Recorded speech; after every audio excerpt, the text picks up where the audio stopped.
शुक्ल पक्ष चौथ भाद मास तू जन्म, धन्य हुई सृष्टि धन्य हुई माँ। विघ्न हरे भक्तों के जो भी करे सेवा, कोटि कोटि आशीष पुत्र चिरंजीवा। जय गणेश जय गणेश जय गणेश देवा। माता छे पार्वती પિતા મહાદેવા। આ કથા છે એક માતાના સ્વપ્નની, આ કથા છે માતાની મમતાની, આ કથા છે વિઘ્નહર્તા ગણપતિ બાપાની, આ કથા છે ગૌરી નંદન ગણેશની।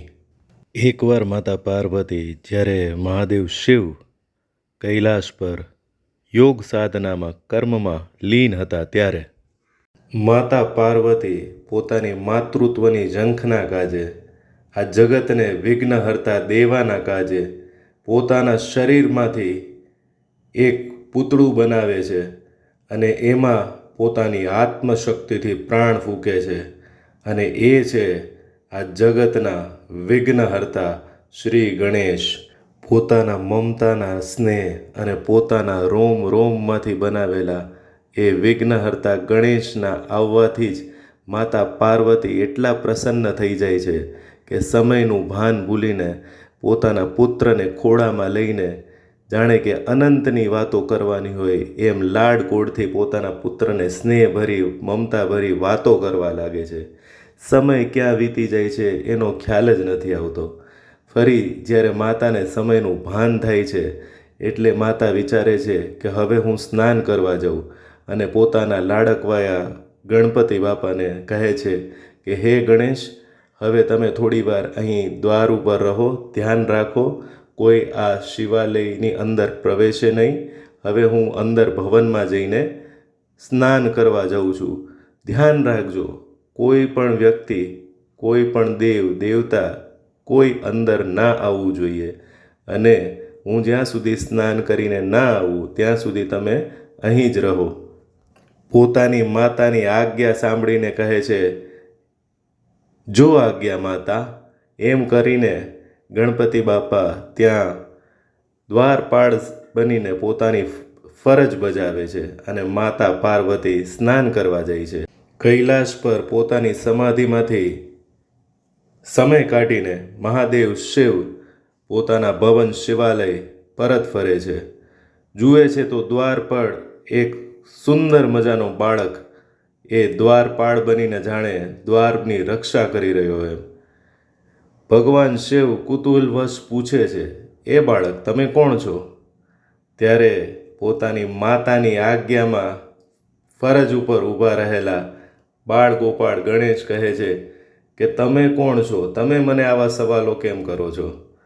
તો મહાદેવ શિવશંકર કહે છે સવાલ મેં પૂછ્યો છે, તમે કહો।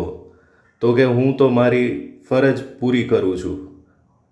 તો કે શું તમારી ફરજ છે? કે કોઈને પણ અંદર જવા ના દેવા। ત્યારે મહાદેવ શિવ કહે છે કે એવું બાલ ગણેશ સ્વરૂપે જવાબ આપે છે કે હું તો મારું કર્મ કરી રહ્યો છું, મહેમાન તમે અહીંથી જતા રહો। મહાદેવ શિવશંકર પોતાના ભવનની બહાર જ આવી રીતે એક બાળક દ્વારા હઠ કરીને એમને અંદર ના જવા દેવામાં આવતા હોય થોડા ક્રોધિત થાય છે અને કહે છે હે બાળક, હઠ ના કરો, આ કોઈ રમૂજ કરવાનો સમય નથી, અહીંથી જતા રહો અને મને અંદર જવા દો। ત્યારે બાળ ગણેશ કહે છે કે તમે હઠ ના કરો અને તમે અહીંથી જતા રહો। આખરે આ બાળકની હઠ જોઈને મહાદેવ શિવશંકર ક્રોધિત થાય છે અને કહે છે કે હે બાળક, તને ચેતવણી છે, અહીંથી જતો રહે નહીં તો તારું અહિત થશે। અને બાળ ગણેશ કહે છે તમારે યુદ્ધ કરવું હોય તો યુદ્ધ કરો, પરંતુ હું અહીંથી નહીં હટું। આખરે ભગવાન શિવશંકર અને બાળ ગણેશ વચ્ચે મહાભયંકર યુદ્ધ થાય છે।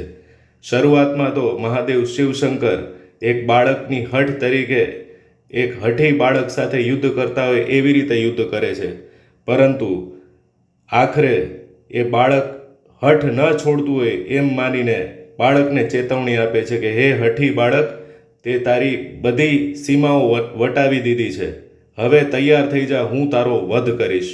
અને ન થવાનું થઈ જાય છે કે પોતાના જ પુત્રને અજાણે મહાદેવ શિવશંકર ત્રિશૂલથી એનું માથું વાઢી નાખે છે અને ચારે બાજુ પ્રલય રૂપી મોટી વીજળીઓના કડાકા થાય છે. માતા પાર્વતી પોતાના પુત્રના અવાજથી હે માં એવા અવાજ સાંભળીને બહાર આવે છે અને જુએ છે તો પોતાના રોમ રોમમાંથી બનાવેલા, પોતાના મમતાના સ્નેહથી સિંચેલા એ બાળ ગણેશનું મસ્તક ભૂમિ પર હોય છે અને લહુલુહાણ એનું શરીર જોઈ માતા જાણે સ્વયં પ્રલયકારી ચંડી ચામુંડા બની જાય છે અને કહે છે, કોણે આવું મહાભયંકર કૃત્ય કર્યું? કોણે મારા પુત્રની આવી દશા કરી? હું એને નહીં છોડું અને અહીં આ બ્રહ્માંડમાં પ્રલય આવશે જો મારો પુત્ર સજીવન નહીં થાય. બધા દેવતાઓ, સચરાચર જગતના બધા જીવો ત્રાહિમામ ત્રાહિમામ પોકારતા પોકારતા ભગવાન વિષ્ણુ પાસે, ભગવાન બ્રહ્મા પાસે જાય છે અને એમને વિનવે છે. ભગવાન વિષ્ણુ અને બ્રહ્માજી માતાને સમજાવે છે કે અજાણ્યે મહાદેવ શિવશંકરથી શું થઈ ગયું છે. માતા કહે છે, હું કંઈ નથી જાણતી, મને તો મારો પુત્ર સજીવન જોઈએ, નહીં તો આ આખું બ્રહ્માંડ પ્રલયનો ભાગી બનશે. ત્યારે ભગવાન વિષ્ણુ યુક્તિ કાઢે છે અને મહાદેવને સમજાવે છે. મહાદેવ પણ સમજી જાય છે અને કહે છે, વિષ્ણુજી અહીંથી તમે જાઓ, આ કોઈ બી પ્રાણી તમને આ દિશામાં તમને સામે મળે તો તમે એનું મસ્તક લઈને આવો, આપણે ગણેશને સજીવન કરીએ. અને વિષ્ણુજી મહાદેવ શિવશંકરની આજ્ઞા પ્રમાણે જાય છે અને એમને સૌ પ્રથમ રસ્તામાં ગજરાજ મળે છે અને ભગવાન શિવની આજ્ઞા પ્રમાણે ભગવાન વિષ્ણુ પોતાના સુદર્શન ચક્રથી એ ગજરાજનું મસ્તક લઈ આવે છે અને એ મસ્તક ભગવાન શિવને આપે છે અને શિવ પોતાની યોગ શક્તિથી બાલ ગણેશને પુનઃ સજીવન કરે છે અને એમને પ્રથમ પૂજ્ય ગણેશનું, ગણપતિ બાપાનું સન્માન આપે છે અને માતા પાર્વતી પોતાના લાડકવાયા પુત્રને સજીવન જોઈને પ્રસન્ન થઈ જાય છે. બોલો ગણપતિ બાપ્પા મોર્યા. તો બોલો ગૌરી નંદન ગણેશની જય.